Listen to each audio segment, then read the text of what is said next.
حضرت مالک بن دینار فرماتے ہیں میں توبہ کرنے سے پہلے بہت بڑا شرابی تھا، میری 2 سال کی بیٹی تھی، میں شراب پینے لگتا تھا تو میری شراب گرا دیتی تھی، کہتی ابا میں تجھے گناہ نہیں کرنے دوں گی۔ 2 سال کی بیٹی، فرماتے میری بد نصیبی دیکھو میری بیٹی فوت ہو گئی۔ ایک رات میں خواب دیکھتا ہوں کہ دوزخ جنت کے فیصلے ہو رہے ہیں، قیامت قائم ہو گئی ہے، اس لیے دوزخ کا حکم آ گیا۔ میرے پیچھے ایک بڑا سا اژدہا، بڑا سا سانپ بھاگنے لگا، فرماتے ہیں میں دوڑتا جا رہا ہوں، ایک بزرگ نظر آئے، میں نے کہا مجھے بچانا، کہنے لگے بیٹا میں کمزور ہوں، میں نہیں بچا سکتا۔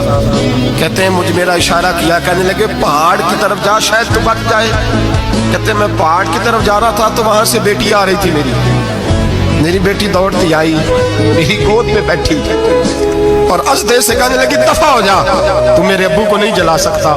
کہتے ہیں وہ 2 سال کی بیٹی کی آواز سن کے وہ اژدہا بھاگ گیا، میری گود میں بیٹھ خواب دیکھنا، میری داڑھی سے کھیلنے لگی، کہنے لگی ابا میں تجھے منع کرتی ہوں نا شراب نہ پیا کر شراب۔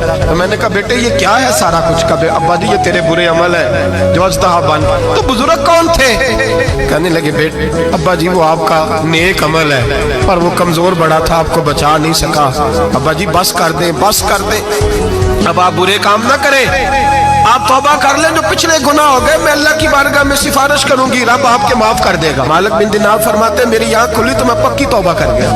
بیٹیاں تو بخشوانے آئی ہیں دنیا میں، بخشوانے، اور یہاں لوگ فخر کرتے ہیں، فخر سے بتاتے ہیں، کہتے ہیں میرے بیٹے کے 15 رشتے ہیں، شاید مجھے قرآن دازی کرنی پڑے، شرم کر، حیا کر۔ لوگیوں کی بیٹیوں کے بارے میں اس طرح کے انداز اختیار کرتا ہے، تو گناہ کرتا ہے پھر اس پر تو پھولتا نہیں سماتا، اور تو پھر تجھے حیا نہیں آتی۔ لوگ ٹیس کرتے ہیں، میں نے دیکھا ہے، ان کے بھائی کو تکلیف دیتے ہیں، ان کے باپ کو تکلیف دیتے ہیں، اذیت پہنچاتے ہیں۔ ڈرنا چاہیے، گناہ کرتے ہو پھر فخر بھی کرتے ہو، شرم آنی چاہیے۔